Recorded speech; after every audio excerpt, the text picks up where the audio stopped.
Makadini hama neshamwari kunzvimbo kwamuri koko, tinodongotenda Mwari nemukana futi watipa zvakare mukati mezuva ranhasi rekuti tiite chimwe chiso chatotibati zvacho. I think pamadhezi anaya mukati mevhiki rineri tichange tine chidzidzo chachange chibata chine chekuita nechimiro chewakafa. Saka tine tumwe tumasubtitle twatichange chibata. Part 1 ine kasubtitle kanoti munhu chi, then part 2 ine subtitle futi zvakare inoti kana munhu achinge afa pane chaanoziwa here. Then tozoita part 3 ine futi kamwe kasubtitle kane musoro unoti ko zvipoko zvii kana kuti zvinhu zvatinoona zvii. So ndoinge dotibati nezve, asi musoro mukuru watinonga chibata nezvawo une chekuita nekuti chimiro chewakafa, wakafa wakamboita sei. Saka zvatoti titi ndezvekuti titange tambonzwisisa kuti munhu chimbori chii. Ndo part 1 ndozvachange chingobata chete pachidzidzo chinoichi. Then tozoenda pane chimwe chidzidzo tozobata kuti kana munhu achinge afa ari muchimiro chakaita sei. Then tozoenda futi zvakare papart 3 yekuti okeko zvatinoona zvakati nezvipoko zvakati nezvakati zvinonga zvichireva kuti chii. Ndonyaya yatotibati nezvayo mukati mevhiki rino. So part 1 yedu ine musoro unoti munhu chii, mubvunzo watidoti tianze kuburikidza nemavhesis atichange tichiverenga mukati mezuva ranhasi. Musoro wedu wenyaya kasubtitle yedu uri kuti munhu chii, ndozvonyaya yatotibati nezvayo. Saka vhesi redu rekutanga ratichaverenga, tichatanga kuverenga vhesi redu kubva kuna Genesis chapter 2 pavhesi ya7. Genesis chapter 2 pavhesi ya7 iri kuti Jehovha Mwari akaumba munhu negurwa refu, akafuridzira mweya woupenyu mumhino dzake, munhu akava mweya mupenyu. So panapa zvatiri kuona ndezvekuti Mwari pane zvaakaita. Zvikanzi panapa naGenesis zvikanzi Mwari akaumba munhu negurwa refu. Saka kana tichinge takatarisa, isati tasanangura, tiri kuona kuti 1 chekutanga chatiri kuona ndechekuti chiri kunzi Jehovha Mwari akaumba munhu negurwa refu pari kutsanangura nyaya this physical part yemunhu, andika nyama yake, bhodhi yake, zvese zvatinoziva, pfungwa, zvese zviri pakati zvese zvatinazvo zvanzi zvakaumbwa kubva kugurwa refu. Andika zvanzi Mwari akati apedza kuumba, hanzi akafuridzira mweya woupenyu mumhino dzake, munhu akava mweya mupenyu. Nemamwe manzi tiri kunzwa panapa kuti Mwari aumba munhu, yandika mweya woupenyu paunga usati wafuridzirwa, hapana chaikwanisa kuita, hapana chaiziwa, hapana anything changa chiri kufunctiona zvazvakangomira zvakadaro, nemhaka yekuti simba roupenyu rakanga risati ramo, kana kuti mweya uyu woupenyu wakanga usati wamo. Saka Mwari apedza kuumba, hanzi akafuridzira mweya woupenyu, nditika afuridzira mweya woupenyu. Then zvikanzi uya zvanzi munhu akava chii, mweya mupenyu. Nemamwe manzi munhu yakabva atanga kuita sei, kurarama. Nechirungu tinobvira kuti and men become a living soul. Saka tiri kuti isusu zvatiri yezvinezvi ikombination yezvinhu zviviri. Munhu anoumbwa nezvinhu zviviri, tine chatinoti bhodhi, handitika, kana kuti nyama, toti mweya, handitika. Saka mweya nebhodhi tikaplaza bhodhi plus spirit, handitika, tinobudisa a living soul, kana kuti a living being, munhu ari kutorarama pachake, ndozvatinoona. Saka ndozvatatidze pekutanga. Then kune vamwe vanoti no, chaitorwa nezvacho apa oxygen. Nhasi tine mamwe mavhesis akudoti tibati nezvawo kuti mweya uri kusanangurwa nezvayo kunzi Mwari akafuridzira mweya woupenyu hausi mweya wekufema watinofema uyu, haisi oxygen, asi pane chinhu chinonzi mweya. Tinoziva kuti soti chinhu ichi chiripo nemavhesi achaverenga anotsigira pfungwa iyo, but hatikwanisi kutitsanangura kuti chii, nemhaka yekuti hatina tsanangudzo yakanyatsa kujeka mukati mebhebheri inokwanisa kutibatsira kuti tinzwise kuti chii. But chatinoziva ndechekuti kune munhu, kune bhodhi nespirit, kune bhodhi yemunhu, handika, nespirit yemunhu. Then kana zvichinge zvazobatana, taane munhu mupenyu, kana taane mweya, ndo hatsinangura zvanzi munhu akabva ava mweya mupenyu, kana kuti a man become a living soul. Saka tokuti soul yesoul, handitika, iresult yebhodhi nespirit zvasangana. Ndo zvatiri kuona panapa naGenesis chapter 2 pavhesi ya7. Yes, muchirungu vamwe vanoti inzwi rakashandiswa nderekuti breath of life, harisi kutsanangura pamusoro pespirit. Mukaona inzwi futi zvakare rakashandiswa, ngativerenge nechirungu chacho, not and God formed man out of the dust of the ground, handitika, and breathed into his nostrils the breath of life, and man become a living soul. Saka tikuona according nevhesi tikuona pane bhodhi, handitika, plus this breath of life, then tobva tabudisa a living soul. Saka a living soul iri kuzobuda kana pachinge pasangana zvinhu zviviri, bhodhi nebreath of life. And this breath of life iyi ndo yandiri kungotsanangura nchiti muchishona yakatranslata yakabudisa inzwi rekuti mweya, nemhaka yakadaro yakatranslata zviri correct. Inzwi iri rekuti breath, kunowa nebible concordance munokwanisa kuritsvaga muona kuti muchihebrew rinoreva kuti chii.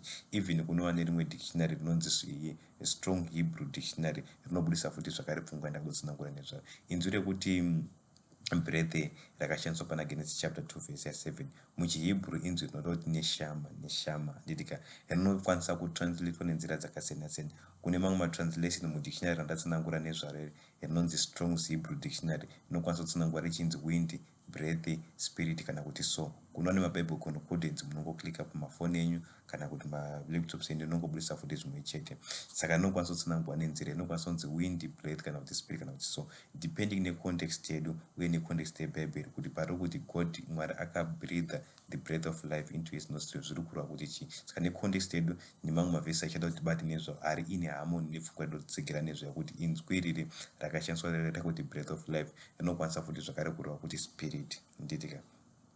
So changa chingoverenga mamwe mavhesi atabata nezvo, but before nsandoverenga mavhesi pfungwa yakakosha yaitoti tibate ndekuti kune chinonzi body handitika, this is the physical part yemunhu, then poita chinonzi spirit handika, ndo the spiritual part yemunhu. Zvinhu zviri pazvinosangana ndo panozobuda munhu mupenyu kana kuti a living soul handitika, ndo pfungwa yatiri munhu akuchikwanisa kuchifunctiona, ndo pfungwa iripo. So zvekutanga zvatoti tibate nezvazvo ndezvekuti pane mavhesi atoti tibate nezvo achanga achingotsigira futi zvakare pfungwa imwe chete. Rekutanga vhesi ratichaverenga riri kubva kuna Jakobho chapter 2 pavhesi ya26 rinoti somuwiri nokuti somuwiri usino mweya wakafa, saizvozvo kutenda kusina mabasa kwakafawo. Zvikani panapa a body without spirit is dead, and nokuti somuwiri handitika, this body mwiri uyu handika usino mweya wakafa handitika, ndo vhesi rekutanga ratabata nezva. Rimwe racho ndinobva kuna Muparidzi chapter 12 pavhesi ya7 rinoti guruva risati radzokera kuvhu sezvarakanga rakaita, uye mweya usati wadzokera kuna Mwari akaupa. Saka panapa pamavhesi ataona tatoona kuti munhu ane body nespirit handitika, and according nebhuku raGenesis chapter 2 pavhesi ya7 the body nespirit equals to living soul. Saka pana zvataona ndezvekuti munhu kana achinge achirarama chinonzi rufu handitika, vhesi riri kutsanangura kuti chinhu chinoitika kana munhu achinge afa chii, chinonzi rufu kupatsana kunoita body nespirit.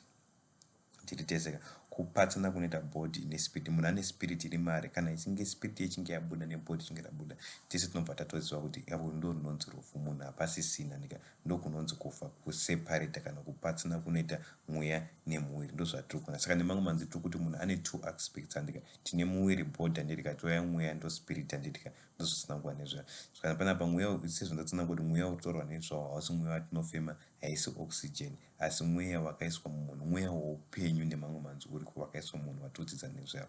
Saka vhesi iri harisi kutitsanangura harisi kutaura pamusoro pekuti munhu paanofa handitika zviri kureva izvo kuti mweya oxygen iya yabuda mari, handizvo zvatiri kudzidza zvachose handitika. Zvatiri kudzidza nezvekuti pane unonzi mweya uri mukati memunhu unoti kana uchinge wabuda munhu anobva afa zvachose handitika.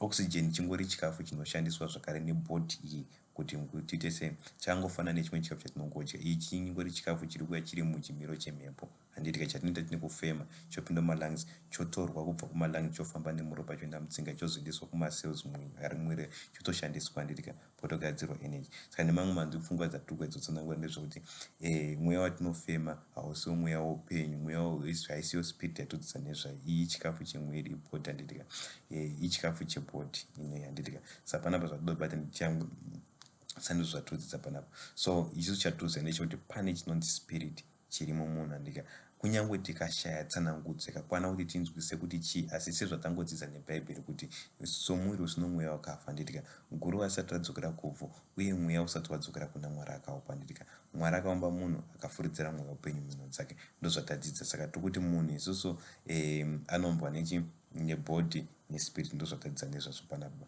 ndo zvatikudzidza. Ngatinzwe futi zvakare mamwe mashoko aJesu paakanga ari pamuchinjikwa kuti akati kudini akuda kufa. Zvakani panapa tiverenga pana Luka chapter 23 pavhesi ya46 inoti panapa, zvino Jesu akadana nenzwi guru achiti, Baba, ndinoisa mweya wangu pamaoko enyu. Akati areva izvozvo akabudisa mweya wake. Panapa tikunzwa Jesu akanga ari pamuchinjikwa akuda kufa, akanama achinamata achitaura kuna Baba akati, Baba, ndinoisa mweya wangu pamaoko enyu handika. Zvakanzi akati areva izvozvo akabudisa mweya wake handitika.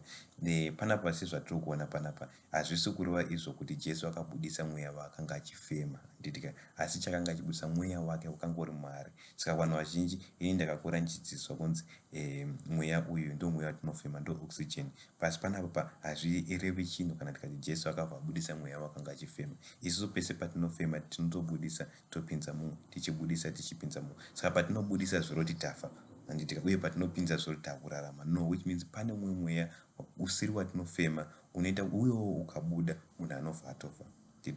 Saka pandinofema handitika ndiri kupinza, pandinobudisa ndiri kubudisa mumwe, asi hausori kutonongwa nezvo, hausori kunzi Jesu akati abudise mweya akabva afa, no, kwete, hazvisizvo. Kunyange futi zvakare Stefani paakanga akufa, pane mashoko futi zvakare akangofanana neadzinongwa naJesu akataura futi zvakare, anowanika kuna Mabasa chapter 7 pavhesi ya 59. akati anoti pana paStefani wakataka Stefani achidana achiti, Ishe gamuchirei mweya wangu. So panapa tiri kunzwisa kuti iye Stefani ainzwisisa kuti ane mweya uri mari, uye kana mweya uyu uchinge wabuda aibva afa handitika. Saka paari kuti Ishe gamuchirei mweya wangu, haasi kutora oxygen, haasi kutora mweya watinofema kuti akabati kwete, hazvizvo zvisinangwa nezvavo. Mweya usinangwa nezvavo mweya wakanga wakaiswa naMwari, mweya woupenyu waita kuti arambe achirarama, waita kuti arambe afeme nekupinza mweya nekubudisa mweya watinofema. Mweya iwoyo waita kuti araramewo ndo wakabuda handitika. Vari kuti Ishe gamuchirei mweya wangu.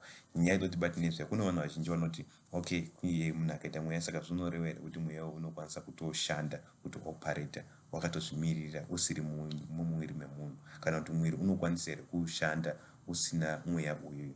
According nezvatadzidza kubva pana Genesis chapter 2 nemamwe mavhesis ese, kuti somuviri usino mweya wakafa hapana chaunokwanisa kuita. Kana bhodhi iyi ichinge isina mweya hapana zvinokwanisa kuita, uye mweya haukwanisi kushanda kana usiri mubhodhi. Regai ndikupe imwe example inokwanisa kunzwisisisa, inokwanisa kunzwisisika, yandakamboerenga mune rimwe bhuku rinonzi The Good News is Better Than You Think. The Good News is Better Than You Think. Bhuku iri raibuditsa pfungwa yekuti zvonizvo, ngatimbotore, dombopa example, ngatimbotore example yememory card handitika nefoni handitika. Tikatora memory card nefoni handitika, memory card iri handika ndori nemusic yese, ndori nemavideos ese atinonga tinawo, ndori nonga rine mapictures handitika. Asi hatikwanisi kuona mapictures aya kana memory card richiri mufoni. Memory card kana rakangozvimira hapana zvarinokwanisa kuita, hapana chatinokwanisa kunzwa kana kuona, kana hapana chatinokwanisa kunzwa kana kuona kubva mariri kana richinge risiri mufoni.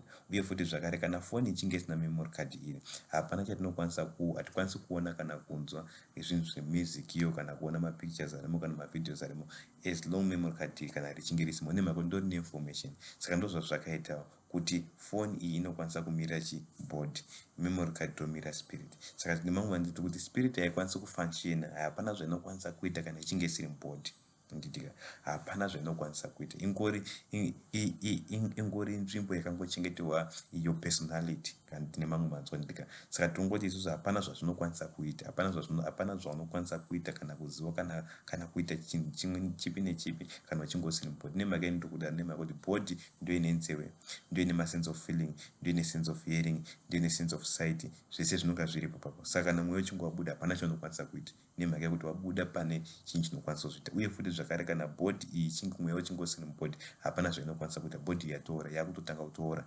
yatofa, vanhu vakutochera, yakutodzokera kuvhu sezvakanga yarandika. Saka I think ndo illustration inokwanisa kutibatsira kuti tinzwisise kuti memory card kana richinge risiri mufoni harikwanisi kuplaya music, hatikwanisi kuona maphotos. Uye futi foni iyi kana ichinge isina futi zvakare memory card rine zvinhu izvizvi hatikwanisi kuzviona because hazvimo mufoni asi zviri memory card, uye memory card haikwanisi kuzviplaya because hazviri mufoni. Saka ndimwe illustration inokwanisa kutibatsira pamusoro peukama huripo pakati pebhodhi nemwiri, kuti zvinhu chinyi chinofambidzana chiri pamwe chete. So pakurarama kwatinoita panguva inoyi, muchiona kuti munhu wega wega ane his own personality necharacter yandika, zvese zvinorekodwa mumweya yedu isusu handika. Saka zvese zvatinoita ndozvambioneka kazhinji vanhu tose takasiyana, kunyange vanhu vakaita maidentical twins vanozongosiyana handitika. Munhu ane yake inonzi personality yake necharacter yake inotanga kutodevelop handitika, kunyange vari maidentical, which means chii chiri kuita kuti wave unique, wasiyana munhu ave unique, akazvimira, munhu anyatsokuonekwa kuti uyu zvechikwadi ndinenge, character yake, personality yake yakasiyana nauyu, it's because of that spirit. Saka zvese zvinonga zvakarekodwa imomo. Saka munhu paanofa mweya uyu unochengetedzwa nditika, bhodhi iyi yodzokera kuvhu sezvaikanga yaita. Ndozvatiri kuona panapa panguva inoyi. So munhu paanozomutswa futi zvakare, pane nyaya yatongotebva tangobata nezvayo yekuti munhu paanomutsopozwa vanhu vazhinji vasakanzwisa pfungwa yekuti chinhu chakanyakosha kana kuti chinhu chinodefine inini it is my spirit. Ndo pane ndo makarekoto personality yangu, ndo mune character yangu, ndo mune information yese. It is my spirit, not body yangu. Pandichazomutswa handisi kumutswa ndofanira kupiwa futi body imwe chete, asi ndichamutswa ndopiwa futi mumwe muri mutsva, asi ndirini inini chaiye ndo mweya wangu. Sezvatakambodzi pane chimwe chidzo chatakamboita kumashure chaibata pamusoro pakristu, tikabata chimiro chake kuti kristu pakabvodenga chii chakabvodenga ibhodhi yake kana kuti that was his real identity which is his spirit. Saka tobata spirit yakristu ikristu wachona akauya, asi haana kuuya akasvika akapinda muchimiro akatora chimiro chemunhu nyama iyi handika, asi haina kubva kudenga. Chakabva kudenga ndikristu. Kristu wachona ndope ndo wakangori mweya wakandika, mweya wakristu. Saka mweya wemunhu haasi mumwe munhu apart from iye munhu iyeye, uye futi zvakare mweya wakristu haasi mumwe munhu apart from Christ. Handitika ndikristu wachona pachake iye anongatsveya. So ndo zvatinodzidza mukati mebhaibheri. So nhasi zvatotiti ndezvokuti tingovhure mamwe mavhesis anotsigira futi zvakare pfungwa iyi yekuti patichazomutswa kana kurunzi tarara kana kurunzi tafanika, mwiri uyu unoita decomposa nika unotoparara zvachose, asi patichazomutswa Mwari achatora futi zvakare my real identity which is my spirit ine personality yangu necharacter yangu zvese pazvinonga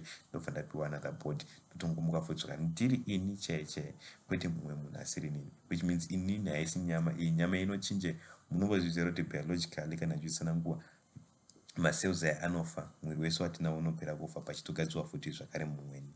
Kazhinji kuna ukamboita vana mukatarisa anotanga kufunuka futi skin body yake inotanga vanoita masati vanozonangura pamusoro pekuti macells esati made up of anochinja every 2 years munhu anonge atone futi zvimweni. Saka nemamwe manzi tongoti your real identity haisi body yako but it is the spirit. Ndigai ndiprove ndichiverenga mavhesi atoti tiverenge nezvayo. Ndichiverenga kuna Vakorinde kutanga chapter 15 pavhesi ya42 tichidzika. Kuti muterese mavhesisi ari panapa. Iri kuti vhesi ya42 ndizvo zvakaitawo kumuka kwakafa. Arida kutsanangura pamusoro pekumuka kwakafa. Ndizvo zvazvakaitawo pakumuka kwakafa. Muviri unodzvarwa pakuora, unomutswa pakusaora. Vanzi mwiri unodzvara pakuora ndidika, which means tine mwiri watinodzvarwa nawo unoora, then tozoita futi mumweni wekusaora kana tazomutswa kana tichinge tabva tazomutswa. Vanzi unodzvarwa pakuzvidzwa, unomutswa pakubwinya, unodzvarwa pautera, womutswa pakusimba, unodzvarwa verse 44 unodzvarwa uri muviri, unodzvarwa uri muviri unodzvarwa uri muviri wokuberekwa, unomutswa uri muviri womweya. Wekutanga unongori muviri wemunhu, uyu unongori muviri wenyama, uyu unongori muviri wemweya. Ndika kandi uri muviri wekubereka, uri muviri wakaberekwa, uri muviri wemweya uripo. Vhesi ya50 zvino hama dzangu ndinoreva, vhesi ya15 ndobeti zvino hama dzangu ndinoreva ndichiti nyama neropa zvingagari nhaka youshe hwaMwari. Ndika flesh and blood ndika, which means itsonakura pamusoro this physical part yatinayo, flesh neblood ndika zvikanzi hazvingagari nhaka youshe hwaMwari. Nokusaura hakungagari nhaka yokusaura. Hanzi kwete, hazvisiri izvo. Tarira ndinokuudzai chakawanzika, chinzwa ndakuudzai chakawanzika, mystery. Hanzi hatingawati tose asi tichashandurwa tose. Vanzi hatisi kuzofa tose asi tose tichashandurwa. Handitika kunyange wakafa newapenyu wachashandurwa nemhaka kuti nyama neropa hazvingagoni kuti zvigare nhaka youshe hwaMwari. Zvikanzi panapa ngatibva taverenga vhesi ya51. Hanzi tarira ndinokuudzai chakawanzika, hatingawati tose asi tichashandurwa tose. Vhesi 52 zvikanzi pakarepo nokubwara kweziso nehwambanana yokupedzisira, nokuti hwambanda icharira, ipapo wakafa wachamutswa mukusaora, which means wari kutorezwa incorruptible, watone chimwe chimiro chakatonaka. Nditika nesu tichabva tashandwa, hanzi nesu tichashandwa, which means panguva imwe chete kristu paari kuuya, wakafa muna kristu paari kumutswa, wari kutomutswa tone mwiri isingaori, nekuti nyama nemweya hazvingagari nhaka youshe. Tichamutswa futi zvakati nemwiri wemweya. Ndika chazverenga muchirungu rinyatsonzwisisika. Kandi panapa nesusu tichabva tashandurwa, which means tichashandurwa topiwa mumwe mwiri mitsva ndika inokwanisa kugara ushe hwaMwari. Ndo mwiri yemweya nditika yachange tinayo. So panapa nokuti ichi chinora chinofanira kufuka kusaura. Kandi pane ichi chinora chinofanira kufuka kusaura ndika, nechichi chinofa chinofanira kufuka kusaura, which means mwiri yedu iyi inofa, inoora, haingakwanisi kugara ushe hwaMwari nokusingaperi. Saka inofanira kuti tipiwe, tishandurwe, tipiwe mumwe mwiri. Handitika ndosandoti isusu tofanira kupiwa mumwe asi tisu tiri kupiwa kwete mumwe munhu mweya wangu inini my real identity is my spirit ndozvatobata zvanzi zvino kana ichi chinoora chafuka kusaura nechichi chinofa chafuka kusafa ndika ipapo shoko rakanyorwa richaitika rinoti rufu rwakamedzwa mukukunda iwe rufu rumborora rwako ruripiko iwe bwiro kukunda kwako kuripiko which means hakusisina kufa taane mwiri mitsva nditika ndonyaya yaritsanangwa nezvaregeni kuverenge kuti zvakare nemuchirungu mavhesis ataverenga so that zinonyatsonzwisa pfungwa dzotsinangwa panapa zvinotibatsira so it is resurrection so verse 42 so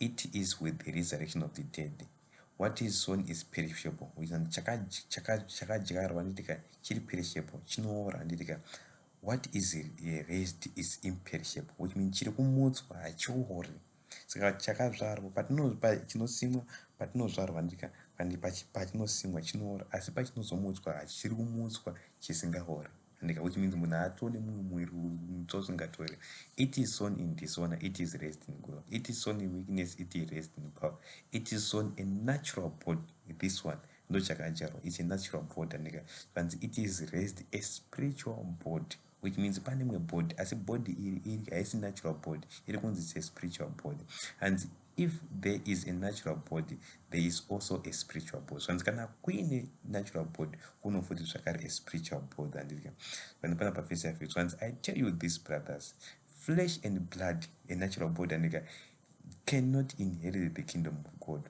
nor does the perishable inherit the imperishable zvimiro zvatinazvo pamwene hazvikwanisi kuti tiinherite umambo hwamwari kana tigare umambo hwamwari ndopfungwa iri kuyadzisa handitarire ndinokuudzai zvakawanzika we shall not all sleep hatisi kuzofa tese nekuti kristu pache achasvika mwari wapenyu wamwandi vanonge wakafanika but we shall all be changed asi tose tichashandurwa and in a moment mukubwaira kweziso nika at that last trumpet for the trumpet shall sound and the dead will be raised imperishable vari kutoraiswa imperishable watone zvimiro izvanika watone maspiritual bodies anika and we shall be changed which means pakaya kristu kuna upenyu vanonga vane manatural bodies aya vanobva vatochinjwa kuti vane maspiritual bodies handitika asingafi asingaora handitika for this perishable body must put on imperishable and this mortal body must put on immortality when the perishable puts on imperishable and the mortal puts on immortality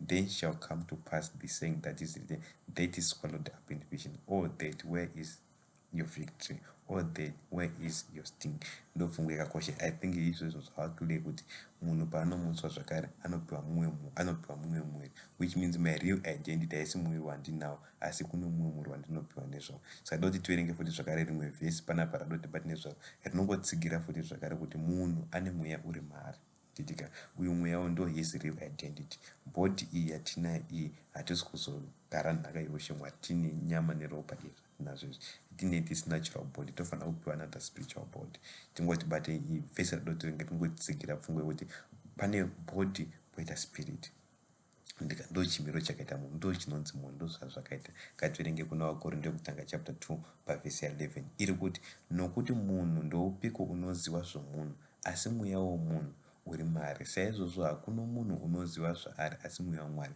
panapa pari kuita sort of like pari kunzi munhu ane mweya uye mwari futi zvakare wane mweya zvikanzi ndiani ungaziva zviri mumunhu ndiani ungaziva pamusoro pangu ini hapana asi kusiya kumweya wangu uri mandiri saka in my mind in my spirit sometimes bible inokwanisa kushandisa word rekuti spirit kuti mind anenge in my spirit in my mind ndini ndinoziva zvandiri hakuna munhu anoziva zvandiri kusiya kwangu ini kusiya my own spirit even kutozvakora hakuna munhu anoziva mwari kusiya kwespirit yake nekuti spirit iyoyo ispirit yamwari ndo mwari wachona saka ndinofuti zvakare ndongonzo ini ndinofuti zvakare mweya wangu ini ndini wacho nini haasi mumwe munhu asiri nini ndini nandika so ndo zvazvitsanangura saka tozonzoti munhu ane spirit yake kunyange tisingakwanisi kuzvitsanangura asi ndo zvatokona mubhaibheri kuti munhu ane spirit yake ndo so I think izvozvozvo pfungwa iyi yakakosha because inokwanisa kutibatsira kuti tinzwisise kuti pane zvatinokwanisa kuita pamusoro pedu pane zvatisingakwanisi kuita pamusoro pedu zvinhu zvine chekuita nenyama yedu nemwiri wedu